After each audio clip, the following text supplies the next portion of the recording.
نحمدہ و نصلی علی رسول الکریم، اما بعد۔ آج کی یہ ویڈیو جو ہے اتوار کے سلسلے میں ہے، اور اس میں ہم عموماً سوالوں کے جوابات دیتے ہیں۔ تو کچھ سوال ہیں، ان کے جوابات دینے کی میں کوشش کر رہا ہوں۔ یہ ایک بھائی ہیں زین رضا صاحب، وہ یہ کہتے ہیں شیعہ لفظ کی معنی تم اپنے حساب سے خود غلط بیان کرتے ہو، اور یہ لفظ جو شیعہ ہے یہ گمراہ فرقوں کو نہیں کہا گیا، بلکہ یہ تو اس کی معنی ہے تابع دار، فرمان بردار۔ میرے بھائی، آپ نے یہ بھی کہا ہے کہ کسی تفسیر میں ہو تو وہ پیش کریں اس کی معنی جو آپ کرتے ہیں، تاکہ پتہ چلے کہ یہ آپ کی ہوئی ہے، کسی اور نے بھی کی ہے۔ تو یہ تفسیر صافی ہے، اور جلد نمبر ہے 2، اور یہ آیت ہے ان الذین فرقوا دینہم وکانوا شیعہ۔ اس کی تفسیر کر رہے ہیں کون؟ امام باقر۔ اب یہ امام باقر ہے، اس کی تو آپ کو بات ماننی چاہیے، یہ میں مانا نہیں کر رہا۔ ان باقر علیہ الصلوۃ والسلام، باقر علیہ السلام جو ہیں وہ کہہ رہے ہیں، امام باقر، انہم، یہ جو شیعہ لفظ ہے یہاں پر معنی کیا ہے اس کی؟ انہم اہل الضلال، یہ ضلالت والا، گمراہ جو ہے نا، جو لوگ گمراہ ہیں، اس سے مراد وہی ہیں۔ اصحاب الشبہات، اور شکوک و شبہات میں پڑھنے والے لوگ مراد ہیں، والبدع، اور بدعتی لوگ ہیں۔ من ہذہ الامت، اگلی امتوں میں بھی نہیں، کلیئر کٹ وہ بیان کر رہا ہے کہ من ہذہ الامت، اس امت میں جو گمراہ فرقے ہیں، گمراہ لوگ ہیں، بدعتی ہیں، شکوک و شبہات میں پڑے ہوئے لوگ ہیں، یہ لفظ شیعہ ان کے لیے استعمال ہوا ہے اس آیت کے اندر۔ اب تو آپ کو میرے بھائی سمجھ نہیں آنی چاہیے کہ یہ امام باقر جو ہے نا وہ فرما رہے ہیں، یہ تفسیر صافی میں اس کے آیت کی تفسیر جو ہے نا، شیعہ لفظ کی تفسیر جو ہے نا وہ کر رہے ہیں، جن کے ساتھ رسول اللہ صلی اللہ علیہ وسلم کا کوئی تعلق نہیں ہے۔ یہی تو میں بھی مانا کر رہا ہوں، لیکن آپ نہیں مان رہے تھے، تو اب تو امام باقر کی مانیں آپ۔ عجیب معاملہ ہے پھر آپ کا بھی میرے بھائی۔ ساری کتابیں آپ کی جتنی بھی لکھی ہوئی ہیں، ان میں لکھا ہوا ہوتا ہے باہر سے احتجاج وغیرہ کہ ان کی روایتیں مشہور ہیں، لہذا سند کو ہم نہیں دیکھیں گے۔ اصول کافی کی بات دکھا دیتے ہیں آپ کو، تو آپ کہتے ہیں یہ روایت ضعیف ہے، ایسے زبان سے آپ بات کر دیتے ہیں۔ کئی حدیثیں جو ان کو آپ نے ضعیف کہا، ان کو میں نے ثابت کیا ہے حوالے دے کر کے وہ راوی صحیح ہیں، ان کے ثقہ ہیں، لیکن آپ اپنے آپ کو جو ہے وہ غلطی کو تسلیم کرنے کے لیے تیار نہیں ہیں۔ پھر آپ کہتے ہیں کہ نہیں، ہم قرآن مجید کو بھی مانتے ہیں، اور جو قرآن مجید کو نہیں مانتا تو وہ ہم ان کو کہتے ہیں کہ وہ کافر ہیں۔ تو آپ امام میاں فاؤنڈیشن والوں سے، یہ جو آج کل کی بات ہے نا، انہوں نے جو نجفی صاحب ہیں تفسیر میں اپنے میں لکھا ہوا ہے، یہ پرانی تفسیر تو نہیں ہے، آج کل کی تفسیر ہے۔ وہ بھی کہتے ہیں کہ حضرت علی والا قرآن جو نسخہ محمدی تھا وہ یہ نہیں ہے، اس میں لکھا ہوا ہے۔ پھر یہ میں نے آپ کو سید فرمان علی، اس کی دکھائی آپ کو قرآن مجید کی تفسیر، وہ بھی یہ کہتے ہیں کہ یہ آیت جو ہے نا تطہیر، یہ بے جوڑ ہے، یہ یہاں کی نہیں ہے، کسی نے کہیں سے اٹھا کے یہاں پر لگا دی ہے۔ اسی طرح سے آپ اس کو بھی تو کافر نہیں کہیں گے نا۔ کیا آپ کے نزدیک یہ انہوں نے کفر کیا؟ نہیں، آپ ان کی تعریف کرتے ہیں۔ نجفی صاحب جو امامیہ فاؤنڈیشن والوں نے چھپوائی ہے، کیا آپ کے نزدیک وہ کفر کا مرتکب ہوا؟ نہیں، آپ نہیں مانیں گے کبھی بھی۔ آپ جو کچھ کہتے ہیں زبان پر، وہ عملی طور پر کرنے کے لیے تیار نہیں ہے، آپ کے قول اور فعل میں میرے بھائی تضاد ہے۔ پھر آپ دیکھیں، آپ کے ہاں ملا باقر مجلسی کی کتاب ہے، حیات القلوب، اس میں 3 ہی جلدوں میں آپ اردو میں دیکھیں ہر جگہ پر کئی آیاتیں لکھی ہوئی ہیں کہ یہ آیت اس طرح سے تھی، یہ آیت اس طرح سے تھی، یعنی کہ تحریف شدہ آیات بہت زیادہ اس نے جو ہے نا ان کا ذکر کیا ہوا ہے۔ اب آپ کے نزدیک ملا باقری مجلسی صاحب وہ تو بہت عزت کا مقام رکھتے ہیں اور ساری اس کی کتابوں میں تحریف لکھی ہوئی ہے، وہ تحریف کا قائل ہے۔ اب ان کو کیا کریں گے؟ آپ کہیں نا کہ انہوں نے کفر کیا، نہیں کہیں گے۔ آپ تقیہ کرتے ہیں کہ دل کے اندر کچھ اور ہے اور باہر کچھ اور بیان کرتے ہیں، کیونکہ شیعہ بھائیوں کے اندر تقیہ جائز ہے کہ اپنے آپ کو بچانے کے لیے جھوٹ بھی بولتے ہیں تو آپ کو ثواب ملے گا۔ کیا جو جھوٹ کا شکوہ تو ہمیں یہ جواب ملا، تقیہ ہم نے کیا ہمیں ثواب ملا، تو آپ لوگوں کو تو اس وقت بھی ثواب ہی ملے گا میرے بھائی۔ تو یہ کتابیں آپ لوگوں کی ہیں، میری نہیں ہیں، میں نے ان سے یہ ثابت کر رہا ہوں۔ اس کے بعد پھر یہ آیت نمبر 59 سورۃ النساء کی آیت پیش کرتے ہیں کہ یا ایھا الذین آمنوا، اے ایمان والو، اطیعوا اللہ و اطیعوا الرسول، اطاعت کرو اللہ تعالیٰ کی اور اطاعت کرو رسول صلی اللہ علیہ وسلم کی، وَأُولِي الْأَمْرِ مِنْکُمْ، اور اول الامر کی بھی، فَإِن تَنَازَعْتُمْ فِي شَيْءٍ، پھر اول الامر اور تمہارے درمیان میں اگر تنازع ہو جائے، کوئی اختلاف ہو جائے، فَرُدُّوهُ إِلَى اللَّهِ وَالرَّسُولِ، تو اس کو لوٹائیں اللہ اس کے رسول کی طرف، یعنی قرآن اور سنت کی طرف، قرآن اور حدیث کی طرف۔ ان کنتم تؤمنون باللہ والیوم الآخر، اگر تمہارا ایمان رکھتے ہو تم اگر اللہ تعالیٰ پر اور آخرت کے دن پر، ذالک خیر ہوں گا احسن تعویلا، یہ تمہارے لیے بہترین انجام کے حساب سے بہتر ہے تمہارے لیے، اور یہ جو ہے نا بہتر ہے تمہارے لیے دنیا کے حساب سے بھی آخرت کے حساب سے، یہ تم بہتری میں رہو گے اگر یہ کام کرو گے کہ جب بھی اختلاف ہو جائے تو قرآن حدیث کی طرف اٹھاؤ۔ پہلے آپ دیکھیں بھائی، آپ ترجمہ کرتے ہیں، آپ نے لکھا ہے کہ اول الامر سے مراد، اول الامر سے مراد یہاں پر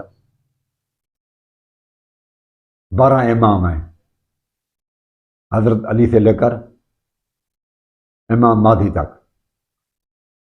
میرے بھائی یہ بالکل بات آپ کی غلط ہے، اس لیے کہ آپ دیکھیں اول الامر کے بعد الفاظ کے بعد ایک تو یہ ہے کہ اطیع کو لفظ اللہ تعالیٰ کے اوپر بھی آیا ہے، یا ایھا الذین آمنوا اطیعوا اللہ، اللہ تعالیٰ کی اطاعت کریں، اللہ تعالیٰ سے پہلے لفظ اطیع آیا ہے، اطیع، اور اس کے بعد رسول کے لیے بھی اطیع آیا ہے، وَأَطِیعُوا الرَّسُولَ۔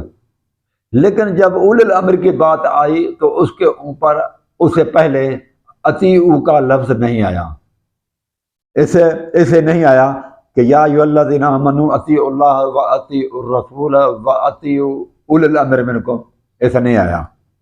کیسے آیا ہے؟ اول الامر سے پہلے اطیعوا کا لفظ نہیں ہے، یعنی کہ یہ قرآن مجید کہہ رہا ہے کہ اللہ کی اطاعت غیر مشروط ہے، ہر حالت میں کی جائے گی، رسول اللہ صلی اللہ علیہ وآلہ وسلم کی بھی اطاعت ہر حالت میں کی جائے گی، غیر مشروط ہے۔ وَأُولِي الْأَمْرِ مِنْکُمْ، اور جو تم میں سے اول الامر ہیں ان کی اطاعت کے لیے اطیعوا کا لفظ نہیں آیا۔ اس کا مطلب یہ ہے کہ اول الامر کی اطاعت شرطیہ ہے، مشروط ہوگی، شرط کے تحت ہوگی کہ اگر اول الامر کی بات اللہ اور رسول کی بات کے ساتھ ٹیلی ہوتی ہے تو ٹھیک ہے، اگر اس کے ساتھ موافق نہیں تو ہم انکار کریں گے، نہیں مانیں گے۔ ایک تو یہ بات ہوئی۔ دوسرا یہ ہے کہ یہاں پر اول الامر سے، دوسری بات یہ ہے کہ اول الامر سے یہاں پر فَإِن تَنَازَعْتُمْ فِي شَيْءٍ، تنازع کرنے کی اجازت ہے۔ تو اس آیت سے یہ ثابت ہوا کہ اول الامر جو ہوگا وہ غیر معصوم ہوگا، معصوم نہیں ہوگا، اس کے ساتھ اختلاف جائز ہے۔ اگر اول الامر سے مراد آپ لیں گے معصومین، معصوم، خطاؤں سے پاک، تو پھر اللہ تعالیٰ یہاں پر ان کے ساتھ تنازع کرنے کی، اختلاف کرنے کی اجازت نہ دیتا۔ یہاں پر آپ آیت کو پڑھیں غور سے، وَأُولِي الْأَمْرِ مِنْکُمْ، اول الامر کی کرو اطاعت، لیکن پھر فرمایا فَإِن تَنَازَعْتُمْ فِي شَيْءٍ، جب تمہارے درمیان میں تنازع ہو جائے تمہارے اور تمہارے اول الامر کے درمیان میں، فردوہ الی اللہ ورسول، پھر تم لوٹاؤ اس کو بس دو چیزوں کی طرف، ایک اللہ ہے، اس کے رسول ہے۔ پھر اس کے بعد نہیں آیا کہ اول الامر، فردوہ الی اللہ والرسول و الی اول الامر، ایسا نہیں فرمایا۔ تو یہاں پر اس آیت سے تو ثابت ہوا کہ اول الامر غیر معصوم ہے، ایک بات۔ دوسرا، اس کے ساتھ اختلاف رکھنا جائز ہے۔ تیسری بات، اول الامر منکم، جو تم میں موجود ہو، تم میں سے ہو، حضرت علی یا امام مہدی ہم میں سے نہیں ہیں۔ لہذا یہاں پر یہ ہے کہ جو تم میں موجود ہو، جسے تم بات کر سکو، اس کے ساتھ تم دلیل مانگ سکو، منکم کا لفظ ہے کہ تم اندر، یعنی کہ وہ موجود بھی ہو ہمارے اندر۔ پھر یہ بھی فرمایا کہ منکم تمہاری جنس سے ہوگا نا وہ، یعنی کہ وہ بشر ہوگا، انسان ہوگا۔ تمہارا عقیدہ یہ ہے کہ وہ تو حضرت علی یا دوسرے ہیں، وہ تو نور ہیں، بشر نہیں ہیں۔ تو یہ اس کی بھی تردید ہو رہی ہے کہ منکم تمہارے اندر، یعنی کہ وہ وفات شدہ نہ ہو، وہ موجود ہو، وہ زندہ ہو۔ ہم زندہ ہوں گے تو وہ بھی زندہ ہونا چاہیے اول الامر۔ تو 12 امام میں سے کوئی بھی ہمارے پاس زندہ نہیں ہے اس وقت، تو کس طرح سے ہم پوچھ سکتے ہیں؟ تو لہٰذا یہ یہاں پر یہ ہوا کہ اول الامر وہی شخصیت ہو سکتی ہے جو ہمارے اندر موجود ہو، حاضر ہو، نہ کہ فوت شدہ کوئی ہستی۔ فوت شدگان سے یہاں پر اول الامر مراد نہیں ہے، منکم تمہارے اندر سے، تم میں، جو تم میں سے ہو، یعنی ہم میں سے ہونا چاہیے اس کا۔ یہ قرآن مجید نے پھر یہ بھی عقیدہ رکھیں کہ اول الامر، یہ آیت بتا رہی ہے کہ وہ غیر معصوم ہوگا، معصوم نہیں ہوگا۔ اگر معصوم ہوتا تو ان سے اختلاف نہ جائے، یہاں تو جائز ہے اختلاف کرنا۔ پھر جب کہا کہ اگر وہ ہوتا نا کہ اول الامر کی ہر حالت میں پیروی کرنی ہے، تو پھر اللہ تعالیٰ فرماتا ہے اگر اختلاف ہو جائے اللہ اور رسول، پھر دو ہستیوں کا نام نہ آتا، پھر تیسرے ہستی کا بھی نام آتا، تو اول الامر کی طرف جاؤ۔ تو آپ دیکھیں دو ہستیوں کا ہے، فردوہ الی اللہ والرسول۔ اور یہ بھی فرمایا کہ اب صرف دو ہستیوں کے پاس لوٹاؤ، تیسری کا نام نہیں لیا، تیسری کی طرف آپ اس کو ایڈ نہ کریں۔ تو اللہ تعالیٰ فرماتا ہے اگر تمہارا اللہ تعالیٰ پر، آخرت پر یقین ہے تو یہ تمہارے لیے بہترین ہے دلیل۔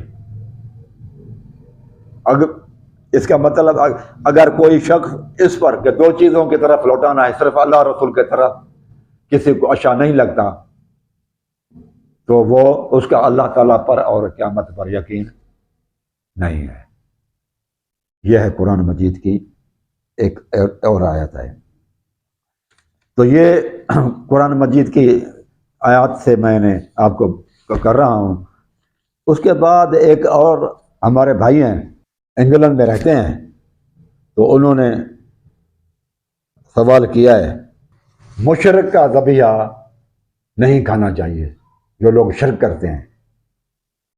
تو ان کا یہ خیال ہے کہ شرک کرنے والے کچھ لوگ ہیں، فرقے ایسے ہیں جو شرک کرتے ہیں،